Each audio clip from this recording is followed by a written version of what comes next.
Percebam que o capítulo 6 aí é um misto de despedida e conclusão. O apóstolo Paulo repete algumas coisas que nós já vimos em outros capítulos, em outros versículos, e ele sintetiza tudo aquilo que ele buscou orientar o povo desde o primeiro capítulo. Então, ele fala de alguns aspectos. Primeiro, ele começa falando do aspecto relacional. Nós vimos aula passada aqui que essa igreja aqui, eles estavam se mordendo e devorando uns aos outros. Versículo 15 do capítulo 5. Essa divisão que os falsos mestres estavam causando dentro da igreja, exigindo o cumprimento de aspectos da lei, 3 aspectos específicos: dieta alimentar, circuncisão, calendário judaico. Dentro desse contexto, é o que aparece na carta aos Gálatas, fez com que esse povo começasse a se fragmentar, a se dividir, ao ponto de eles começarem a se devorar uns aos outros. Então, o nível de discussão já estava num ponto onde o próprio apóstolo Paulo vai dizer que eles se mordiam e devoravam uns aos outros. Isso era uma preocupação que ele tinha. Após dizer isso no verso 15, nós vimos aula passada que ele vai tratar da questão do resumo da lei. E ele vai dizer que o resumo da lei está em amar ao seu próximo como a ti mesmo. Verso 14, capítulo 15. E aí, nós vimos aula passada que, mas Jesus Cristo falou que o maior mandamento é amar ao Senhor teu Deus de todo o teu coração. Sim, mas o contexto aqui é relacionamento. Ele está falando de uma igreja que, por causa de uma heresia, se dividiu, se fragmentou e os membros estavam se mordendo e se devorando. Então, ele está querendo dizer assim, vocês estão tão preocupados em cumprir a lei, então cumpram a lei, que é amar ao seu próximo como a você mesmo.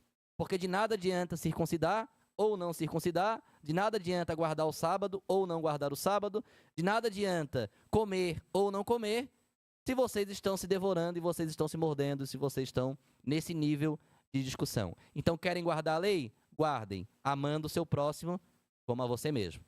Porque para Paulo, o assunto da fé em Jesus Cristo e o amor a Jesus Cristo está implícito em toda a carta. Por quê? Se eu entendo que a salvação é pela graça, mediante a fé em Cristo Jesus, todo o meu amor vai ser para Ele. É o que nós constantemente estamos tentando ensinar aqui à igreja. O que nos move é o amor e a gratidão que temos por aquilo que Jesus Cristo fez por todos nós. Nós não fazemos o que fazemos para cumprir determinações éticas ou legais de uma denominação. Nós fazemos o que fazemos para cumprir com um voto de gratidão que nós temos no nosso coração, porque nós reconhecemos onde estávamos, quem éramos, o que fazíamos e a forma como Jesus Cristo, através do seu sacrifício, nos transformou. Então, esse entendimento de uma salvação pela graça para homens e mulheres que não mereciam e esse vínculo com a fé, a partir do momento que eu tenho fé, que eu creio que a graça é suficiente para a minha salvação, é um voto de gratidão a Deus. É um ato de gratidão a Deus. Eu estou amando ao meu Deus de todo o meu coração, com toda a minha força e acima de todas as coisas. Porque se eu sei que eu devo a minha vida a Ele, é lógico que eu vou amá-lo acima até mesmo da minha própria vida. Porque o que seria da minha vida não fosse a vida que Ele deu por mim? Os irmãos estão conseguindo entender? Então, essa questão está muito implícita, mas clara em toda a carta aos Gálatas. Então, a questão aqui que ele vai começar a tratar agora é a consequência daquela heresia que foi plantada no meio do povo. A consequência foi divisão no meio da igreja, coisa que nós já estamos aí estudando há alguns meses. E aí Paulo vai dizer, olha, cumpra o mandamento amando e, segundo ponto, andeis no Espírito. Porque aqueles que andam no Espírito praticam as obras que são fruto do Espírito. E aqueles que andam na carne praticam obras que são fruto da carne. E ele vai explicar o que são as obras da carne e o que é o fruto do Espírito. E nós vimos na aula passada também que obras da carne está no plural. Fruto do Espírito está no singular. E se formos entender numa leitura rápida, ele vai dizer, mas o fruto do Espírito é amor. E depois vários outros aspectos que andam de mão dada com o amor. Alegria, nós estamos lá no verso 22. Paz, paciência, benignidade, bondade, fé, mansidão, temperança. E aí ele vai dizer, olha, contra essas coisas não tem lei. Vocês querem debater lei? Então cumpram primeiro a lei. Para de se morder, para de se devorar uns aos outros aí, para de se fragmentar, para com essa discussão no meio da igreja e começa a amar o seu próximo como a você mesmo. Aí vocês estão cumprindo a lei. Querem andar em espírito? Exercitem o amor. O exercício do amor é, sejam alegres, tenham paz, sejam pacientes, sejam benignos, tenham bondade, tenham fé, sejam mansos. Estão conseguindo perceber o paralelo que ele vai fazendo? E se percebermos agora, ele vai encerrar o capítulo 5 dizendo, olha, se nós vivemos pelo Espírito, andemos também no Espírito. Porque uma coisa é, tudo bem, sou salvo pela graça, tenho fé em Jesus Cristo, vou viver pelo Espírito. Mas percorro a minha vida de forma totalmente desconectada com o fruto do Espírito. Só pratico obras da carne. Isso não é estar em Espírito. O que Paulo está dizendo aqui é que o crente tem que ser coerente. Ele tem que viver em Espírito, ele tem que dizer, não, a minha vida pertence a Deus. Eu vivo porque o Espírito Santo de Deus é quem me consola, é quem me guia, é quem me orienta. Amém? E as suas ações? Como que você anda? Você anda em Espírito? Você anda conforme o fruto que o Espírito gera? Ou você é um crente que odeia as pessoas? Ou você é um crente que detesta os outros, que fala mal dos outros, que dissemina heresia no meio da igreja, que dissemina problema no meio da igreja, mordendo, devorando uns aos outros? Porque nós temos ainda esse tipo de coisa, e não só aqui, em qualquer outro lugar, né? Porque gente é gente, em tudo quanto é lugar, já era na época dos Gálatas, imagine no nosso período, né? Mas fato é, se dizemos que vivemos em espírito, andemos também em espírito. Pratiquemos. O Paulo está indo aqui para uma parte prática daquilo que ele já havia ensinado. O que é muito comum na teologia paulina. Ele sempre começa com uma fundamentação, depois ele parte para um exemplo, ou para algo que está dentro da igreja que ele precisa consertar, e depois ele parte para a aplicação. Então, é muito comum Paulo fazer isso. Então, ele começou a falar, ele estava falando de lei, ele começou a fundamentar dizendo que o cumprimento da lei era amar o próximo. Ele fundamenta a questão do amar o próximo como cumprimento da lei. Depois, ele parte para algo que estava realmente acontecendo. Um exemplo prático do dia a dia daquela igreja. Vocês estão se mordendo e vocês estão se devorando. Então, percebam, ele fundamentou, explicou e mostrou para eles a dificuldade de não fazer o que estava fundamentado. E agora ele aplicou. Então, se vocês entenderam que vocês devem amar, se vocês amam, vocês têm o fruto. Se vocês têm o fruto, vocês amam. Se vocês amam, vocês têm paz. Vocês têm alegria. Vocês são mansos. Se vocês têm esse fruto, vocês não se mordem. Se nós percebermos, isso é muito parecido com o que nós chamamos de pregação expositiva. Esse é o objetivo. Lê, explica e aplica. A pregação ela só tem valor se a gente lê, explicar, a igreja tem que entender o que você leu. Se a gente lê e a igreja não entendeu, nós não pregamos. O principal instrumento da nossa pregação é o texto. Nada supera o texto, porque ele é inspirado. Então a igreja tem que entender o texto. Então você lê, você explica e depois você aplica. Você diz para a igreja o que fazer. É o que Paulo está fazendo aqui. Entenderam? Entendi. Concordam comigo que no meio de vocês tem pessoas se devorando? Concordamos. Então agora aplica. Andem também em espírito. Não adianta só viver em espírito. Então isso também faz parte aí, só uma pincelada sobre aquilo que nós conhecemos aí como teologia paulina.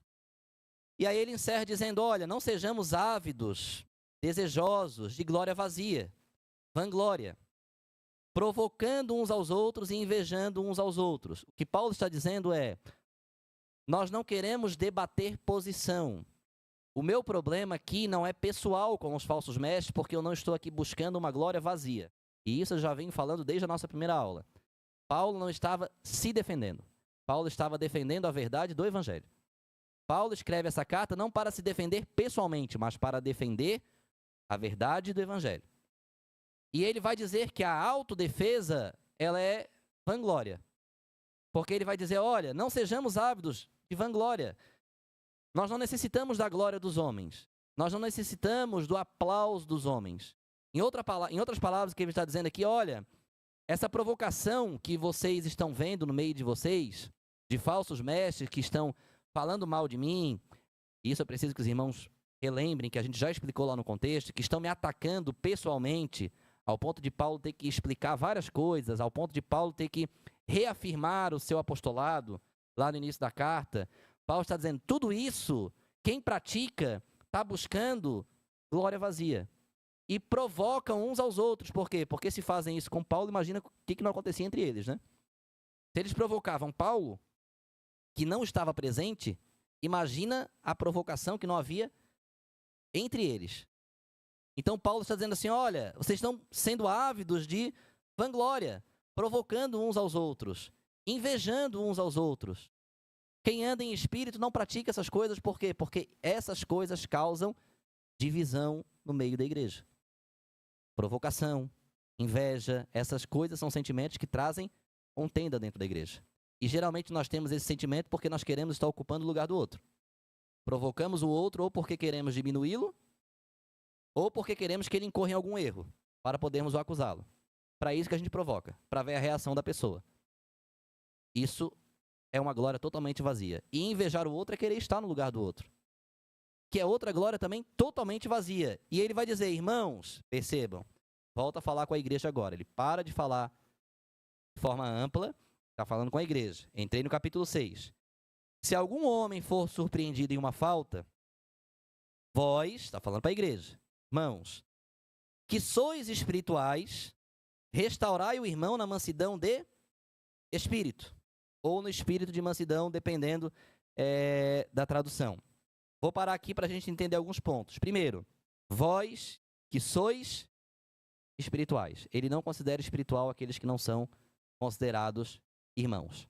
Aqueles que não fazem parte daqueles que são salvos pela graça mediante a fé em Jesus Cristo. Paulo não tem acordo, tá? Paulo, ele é enfático e ele deixa isso muito claro. E ele fala, se algum homem for surpreendido em uma falta, por quê? Certamente, alguns daqueles que são irmãos, talvez influenciados pelas heresias e comportamento dos falsos mestres, acabaram incorrendo em alguma falta. Concordam que às vezes a gente dá ouvido para uma fofoquinha? Concordam que às vezes aquilo entra no nosso coração e a gente acaba pegando até um rancinho da pessoa? E a pessoa não fez nada pra gente. A pessoa nem lembra, às vezes, da gente. Não teve nenhuma dificuldade. Não teve nenhum embate. Mas alguém chegou lá e falou, vice? Viu lá? Cíntia passou, falou com a Tereza e não falou com a Jane. Viu? Não gosta da Jane. Não gosta mesmo. Aí o Fábio tá passando, escutou. Opa, como assim não gosta da minha esposa? Já pegou o assunto pelo... Um exemplo, tá? Isso não aconteceu não, graças a Deus. Escutou aquilo. Aí o Fábio pega e conta pra Jane no caminho pra casa. Ó, Jane, passei hoje lá e escutei lá o pessoal dizendo que a Cíntia passou, falou com a Tereza, não falou contigo. Acho que ela tem alguma cisma contigo, viu? Acho que tem algum problema. Aí o Felipe escutou. Aí o Felipe, opa, Cíntia não gosta da minha mãe, não gosta mais da Cíntia. É só um exemplo, tá, Felipe? Eu sei que vocês se gostam, tá? Mas concordam que não foi por mal, é uma reação natural de quem ama. Fábio ama a Jane, Felipe ama a Jane, é uma reação totalmente natural, assim como eu creio que a Cíntia também, nós também, tá? Tanto a Jane quanto a Tereza são pessoas muito amadas por nós. Mas, fato é, aquilo entrou e inconscientemente, talvez por ser mais fraco na fé, mais imaturo, uma criança, não tem como exigir dele a maturidade para discernir o que está sendo conversado. Por isso a importância de sabermos o que conversamos na frente das nossas crianças. Fez com que ele criasse aquilo. Gente, isso pode não ser nada, mas tem criança que cresce com ranço de pessoa dentro da igreja e isso vai para a fase adulta e ela leva isso com ela, tá?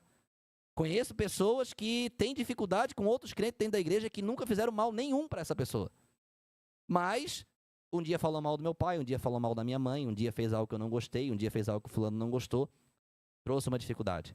Então, no nosso meio, um burburinho simples desse já causa um certo impacto. Imagina com um grupo de amaldiçoados no meio da igreja ainda provocando e incitando esse tipo de coisa. E tem, tá? Por isso que às vezes a gente tem que ser um pouco mais incisivo na forma como a gente lida com algumas pessoas. Porque isso também é bíblico, tá? Lança fora o rebelde e a contenda separar. Vai parar. Às vezes, para resolver a contenda, tem que lançar fora o rebelde mesmo. Mas também não é o aspecto. Fato é, se algum homem for surpreendido em alguma falta, olha, a falta aqui, glória vazia, provocação e inveja. Talvez pudessem ter homens que olhassem para esses falsos mestres e desejassem ser igual a eles, já pensou? Poxa, quando eu crescer eu quero ser assim. Poxa, Luciano, isso existe? A rede social tá cheia de falso mestre aí. E tem um monte de criança, adolescente, intermediário olhando e vendo essa pessoa ganhando dinheiro, e ganhando fama e tendo seguidor e querendo ser igual. Querendo ser falso mestre. Querendo ser mentiroso. Querendo ser pastor e não tem ovelha. E não tem nem unção de pastor. Mas se autodenominou pastor. E tá aí pregando para multidões e falando para um monte de gente. E tem gente ansiando ser igual a essas pessoas. Então isso é um problema muito latente, muito real. No nosso dia nós precisamos cuidar. Como que nós vamos cuidar? Nós que somos espirituais, vamos restaurar. E o restaurar aqui no original é resgatar mesmo, tá? Livrar da morte. Trazer de volta esse irmão. De que maneira? Com mansidão. Porque a nossa primeira reação, quando a gente está de frente com um irmão que pratica esse tipo de erro, é ser mais incisivo, né? Ser mais enérgico, ser mais repreensivo, brigar mesmo. Paulo está dizendo que não. Nós vamos restaurar em mansidão.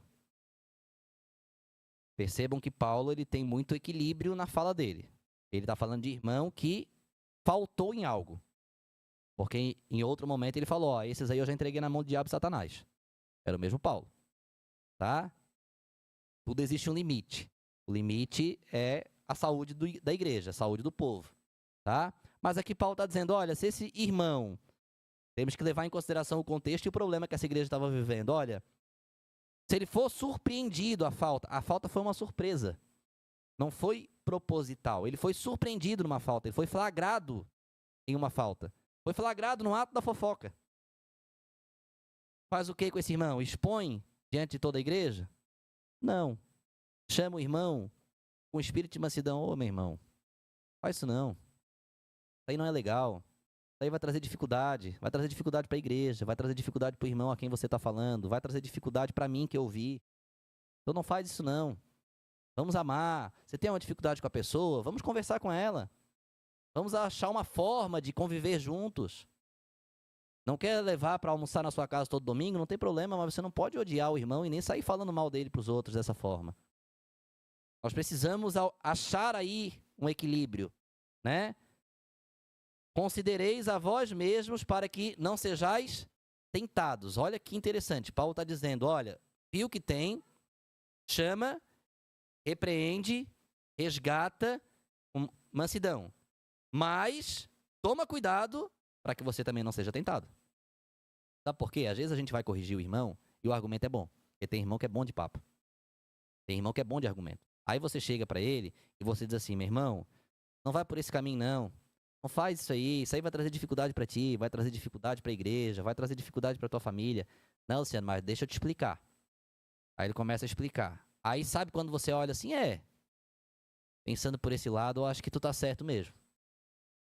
Acabei de cair na tentação. Acabei de cair. Os irmãos concordam que isso pode acontecer? Talvez seja mais comum do que a gente imagine, né? Então o que Paulo está dizendo? Olha, vocês que são espirituais, quando vêm, repreendam com espírito de mansidão. Mas considerais a vós mesmos para que também não sejais tentados. Porque senão ao invés de resolver um problema, vai arrumar outro. Carregai os fardos uns dos outros, para que a lei de Cristo seja cumprida. Não querem cumprir a lei? Ame ao teu próximo como a ti mesmo. Vai seguir todo um roteiro ali, né? Que nós já vimos, não vou repetir aqui. Vivam em espírito, andem em espírito, pratiquem o fruto do espírito, corrijam o irmão com espírito de mansidão quando for necessário e carreguem os fardos uns dos outros para que a lei de Cristo seja cumprida. Então, o irmão está com uma dificuldade, mas essa dificuldade às vezes foi causada porque às vezes o irmão tem razão na cisma dele com alguém. Às vezes esse irmão, poxa, mas eu estava passando por uma dificuldade no dia, eu estava passando por algo que não estava legal, Isso já aconteceu. Já tratei casos nesse nível, né? O irmão foi lá, fez uma brincadeira, falou algo que é comum, ele faz isso todos os dias. Mas aquele dia foi o dia em que a pessoa estava mais sensível, que foi o dia que a pessoa justamente tinha tido uma dificuldade com relação àquele assunto. Então aquilo foi como algo ofensivo. E trouxe uma dificuldade, trouxe um peso para aquela pessoa e fez com que ela criasse esse sentimento. Então, o que ele está dizendo aqui? Olha, carregue os fardos uns dos outros, entendam uns aos outros, ajudem uns aos outros. Não existe problema, meus irmãos, que nós sentados conversando não possamos resolver. Os irmãos concordam comigo? Uma igreja é feita de pessoas e pessoas adultas. Espero eu, né? Pessoas que têm maturidade, pessoas que têm educação, pessoas que têm instrução, pessoas que têm o Espírito Santo. Se esse tipo de gente não conseguir resolver assuntos conversando em espírito, em outro lugar do mundo não vai se achar essa possibilidade. Porque além de termos tudo isso, temos o Espírito Santo de Deus que age no nosso coração, quebranta o nosso coração, abre a porta muitas vezes quando ela está fechada. Nós só precisamos usar isso ao nosso favor. E ele vai dizer então, carreguem os fardos uns dos outros para que, é uma condição, a lei de Cristo seja cumprida. Eu repreendo meu irmão, mas eu não quero saber do problema dele. Eu repreendo meu irmão, mas eu quero que ele resolva do jeito dele. Isso é um problema dele, não é meu. Não é isso que Paulo está dizendo. Paulo está dizendo, se envolva ao ponto de carregar o fardo do seu irmão junto com você. Muito fácil chegar para o irmão e dizer, você tem que orar por isso, você tem que jejuar por isso, você tem que madrugar por isso. Mas dizer para ele, eu vou fazer junto contigo? Os irmãos concordam comigo? Carregar o fardo. Não adianta apontar para o irmão e dizer o que o irmão tem que fazer e agora vai e faz sozinho. Se você pode ajudar, ajude. Às vezes não precisa muito não, às vezes é só isso, às vezes é só dizer, ó, vou estar junto contigo em oração. Em tal horário eu vou acordar para orar e vou te mandar uma mensagem para você saber que eu estou orando. Naquele horário. Isso é uma bênção. Isso é um bálsamo na vida de muita gente. E não tem isso em lugar nenhum. É carregar o fardo. Não é só repreender o irmão e mandar embora para casa. Mas é repreender o irmão com espírito de mansidão e estar disposto a carregar o fardo do irmão junto com ele. Isso sim é cumprir a lei de Cristo e praticar o verdadeiro amor ao próximo. Creio que todos nós aqui gostaríamos de saber que tem alguém cuidando, amando, orando, disposto a carregar os fardos e estar conosco. Isso é igreja. Passou disso, não estamos praticando o verdadeiro amor que a palavra de Deus nos ensina. E não estamos cumprindo a lei. Estamos muito preocupados em cumprir outras coisas, né? Outros aspectos da lei, mas estamos falhando naquilo que está muitas vezes sentado do nosso lado. Vamos seguir. Porque se algum homem pensa ser alguma coisa quando nada é, ele engana-se a si mesmo. Por quê? Porque os falsos mestres, eles não queriam, primeiro, se envolver emocionalmente com o povo. Eles não tinham interesse nisso. Eles não queriam amar o povo. O interesse deles não era nas pessoas e sim na posição. A questão aqui agora começa a ser essa. Tanto que Paulo iniciou lá ao final do capítulo 5, e no original não tem essa divisão de capítulos, né? Final do capítulo 5 encerra justamente falando em provocação, inveja, vanglória, tudo questões relacionadas a posições. A posição de destaque. Aqui Paulo então está dizendo, olha, se algum homem pensa ser alguma coisa, quando nada é, ele está enganando a si mesmo. Esses falsos mestres que não querem amar o próximo como a eles mesmos, não possuem o fruto do Espírito, não amam, dizem que vivem em Espírito, mas não andam em Espírito. E nós já entendemos aqui a diferença de um para o outro. São falsos mestres que ainda pensam ser alguma coisa, quando na verdade nada são. Eles estão enganando não a igreja, a si mesmo. É sobre isso que Paulo está tratando aqui. Tá? Então, todo aquele que pensa ser alguma coisa, quando nada é, engana-se a si mesmo. Por isso que você não precisa ter inveja e nem provocar ninguém, meu irmão. Porque nenhum de nós somos nada. Jesus Cristo é tudo. Nós não temos nada. Nós somos pobres e necessitados e seres humanos e falhos e vamos continuar falhando e errando sempre. Porque a nossa condição é exatamente essa. Mas Jesus Cristo não erra.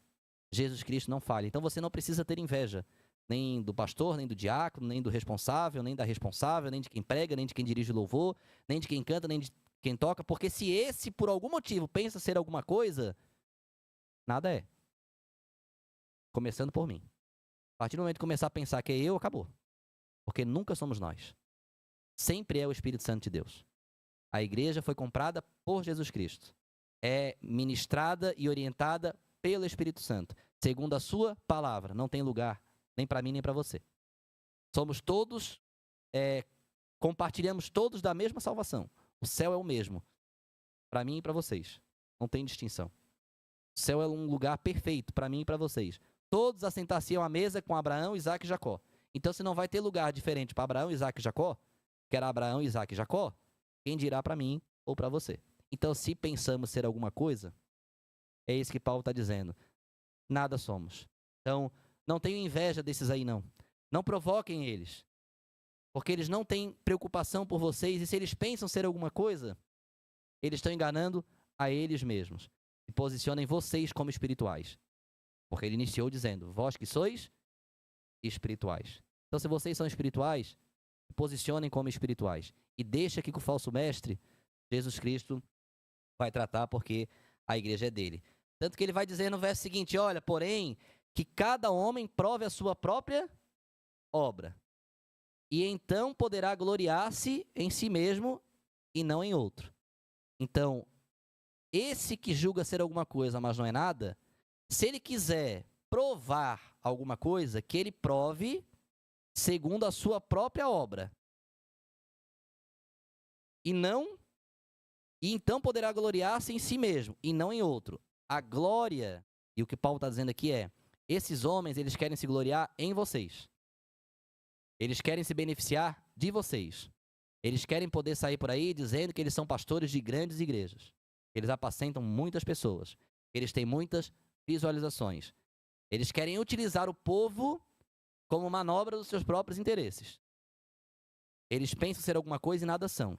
Se quiserem pensar que são alguma coisa, que eles provem a sua própria obra, que eles olhem para dentro de si e que eles avaliem se realmente eles são alguma coisa ou não. Eu falei aqui anteriormente que se nós formos nos avaliar, nós vamos perceber que nós não somos nada, né? Então, se eu for avaliar a minha própria obra, eu vou poder me gloriar em mim mesmo? Porque a conclusão eu já cheguei. Se eu for me avaliar pelas minhas próprias obras, coitado de mim. Miserável homem que sou, falou o apóstolo Paulo. Todas as conclusões dele a respeito dele mesmo é que tudo que eu quero fazer eu não faço e aquilo que eu não quero eu faço. Miserável homem que eu sou. Essa era a conclusão que ele tinha dele mesmo. E era Paulo. Então, se eu vim aqui dizer que eu penso algo diferente ao meu respeito, vai ser bem difícil. Tanto para mim quanto para a congregação acreditar em algo nesse sentido. Mas tem gente que acredita. Então, isso aqui é quase que como uma retórica.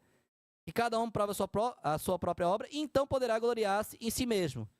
Mas ele não vai ter como gloriar-se em si mesmo. Porque nós já concordamos que as nossas obras não são capazes de nos justificar.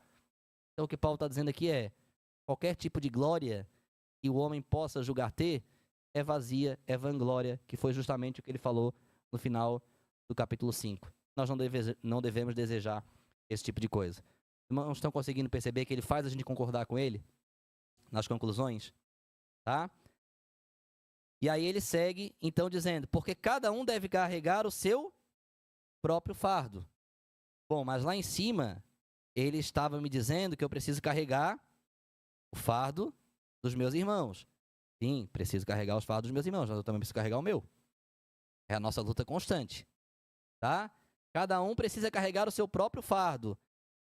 Podemos até relacionar aqui dentro do contexto, pegando a informação do versículo anterior, que um dos fardos que nós temos que carregar é o de saber que nada somos. É um fardo. Pensar que por mais que façamos, não estamos fazendo nada. Os irmãos podem pensar que não, mas todos os dias eu fico pensando, meu Deus, eu não faço nada. Não faço nada.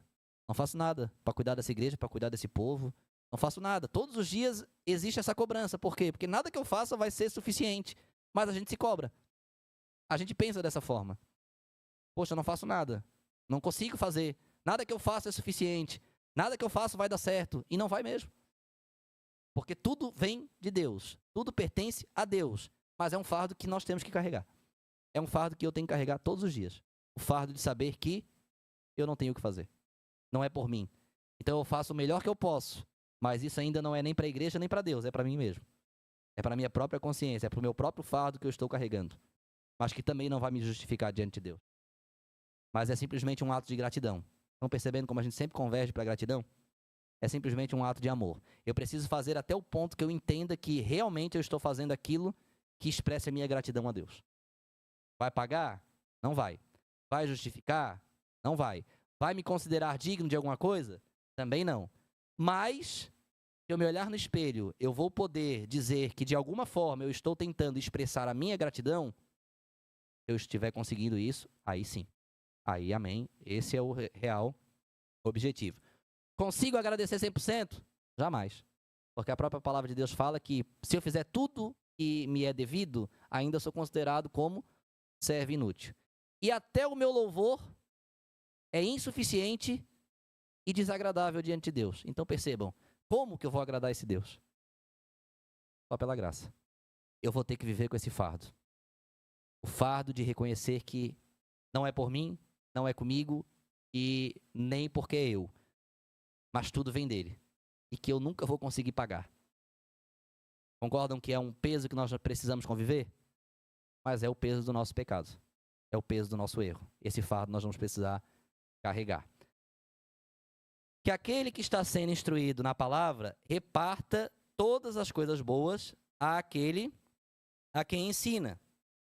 Não vos enganeis, de Deus não se zomba, porque tudo o que o homem semear, isso também colherá. Ele está dizendo assim, olha, se vocês estão sendo instruídos na palavra, reparta as coisas boas àquele que ensina. Divulga o ensinamento, pratica o ensinamento, compartilha o ensinamento, faz com que o ensinamento seja efetivo no meio da igreja.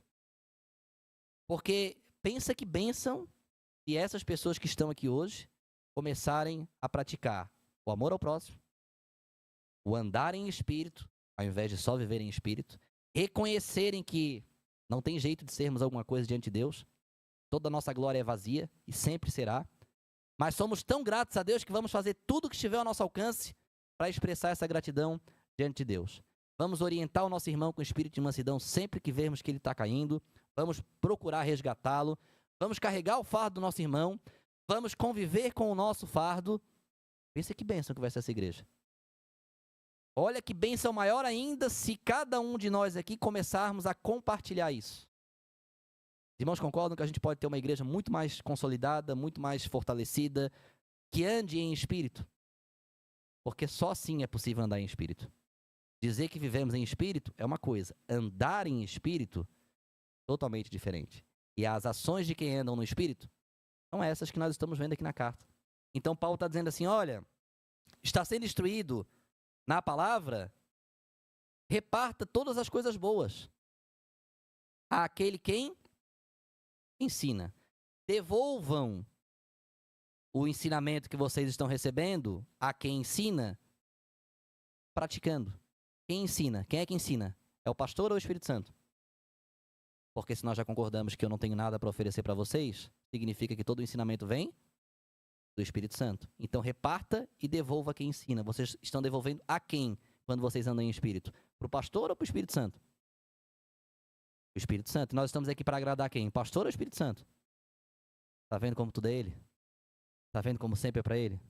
Quando nós entendemos de fato a quem está sendo dito, fica mais fácil entendermos aquilo que ele quer. Então, quando você carrega o seu fardo, que tem gente que é difícil, tem gente que é orgulhoso, para chamar alguém para conversar e dizer que tem uma dificuldade com o irmão, ou que escutou o irmão falando algo que não deveria, é difícil. É um fardo que você tem que carregar. Tá? Mas se você vence isso, você não está agradando a igreja e nem o pastor, você está agradando a quem te ensinou.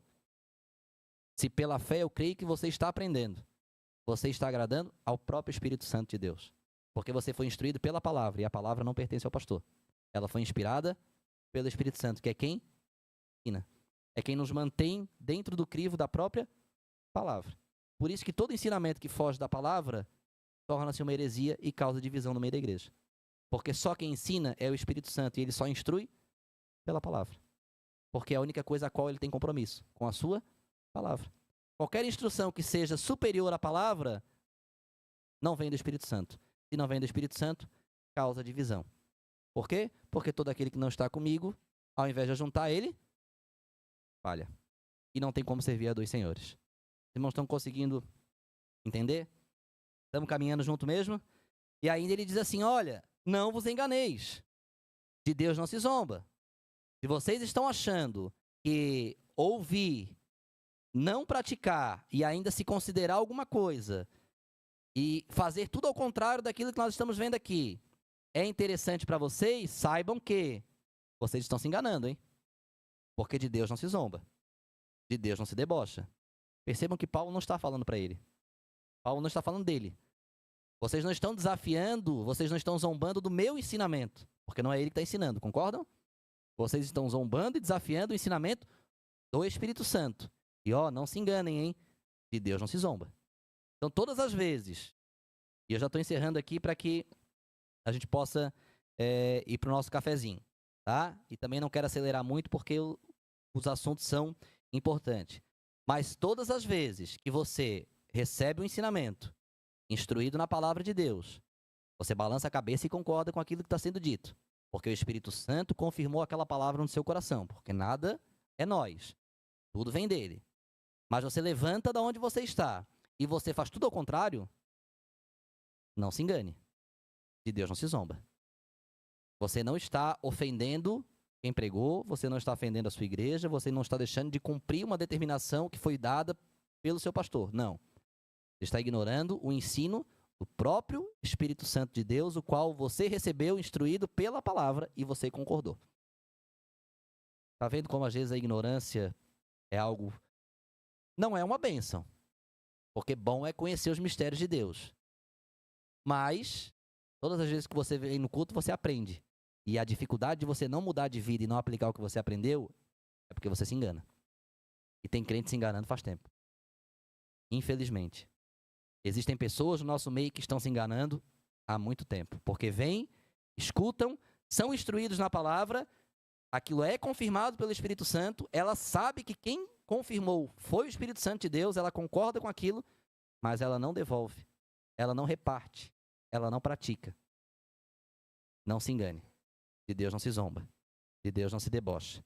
Porque tudo que o homem semear, isso ele também ceifará. Isso ele também colherá. O que Paulo está dizendo aqui é, você tem dois caminhos. Ou você anda em espírito, exercendo o fruto do espírito, que nós já entendemos, e toda a aula passada e essa aula, aquilo que devemos fazer em espírito, que o Espírito Santo nos ensinou, ou você pratica as obras da carne. Não se engane. Não há outro caminho. Fato é, se você escolher ser carnal, se você escolher viver uma vida pelas obras da carne, o que você plantar, você vai colher. E as obras da carne são corrupção, são desespero e por aí vai, né?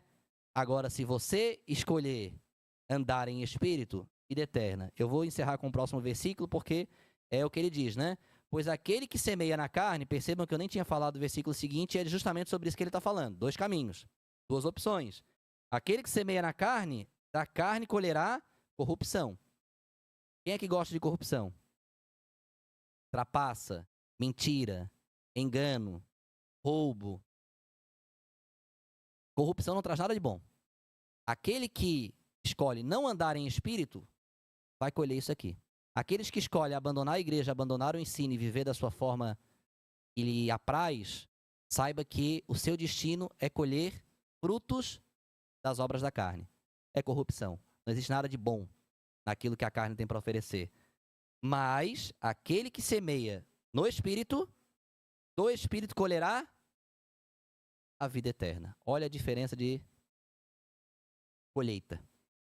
Paulo está dizendo aqui, olha, depois de todo esse ensino que vocês receberam, existem dois caminhos que vocês podem escolher. E não se enganem, de Deus não se zomba. Vai ter que ser escolhido. Ou vocês andam em espírito e vão colher o fruto do espírito, que é a vida eterna, ou vocês andam e semeiam segundo a carne, e vocês colherão a corrupção, a condenação, o engano, a tristeza, a angústia. Fica a critério de vocês. O ensino foi dado. Agora vai de nós querermos ou não praticarmos aquilo que nós aprendermos. Os destinos estão traçados. Concordam? Paulo encerra aqui uma expressão, apesar de que a gente vai continuar na próxima aula, a partir do verso 9. E aí eu creio que a gente consegue realmente finalizar. Mas fato é, ele encerra dando o destino para ser escolhido. Ou você escolhe carne, ou você escolhe espírito. Luciano, eu escolho andar meio a meio. Amém, você já escolheu a carne. Não há como dizer que é espiritual, viver em espírito e andar conforme a carne. Aqueles que são espirituais, que vivem em espírito, andem segundo o... Não é o que você fala, é o que você pratica. É a forma como vivemos, é a forma como nos relacionamos, que é o que ele está falando aqui, é a forma como nós abraçamos a nossa salvação pela graça, é a forma como fazemos as coisas para Deus, reconhecendo que não temos o que fazer, que tudo é fruto da graça de Deus e tudo que nós podemos fazer é expressar a nossa gratidão com relação a isso. Amém? Ficou claro?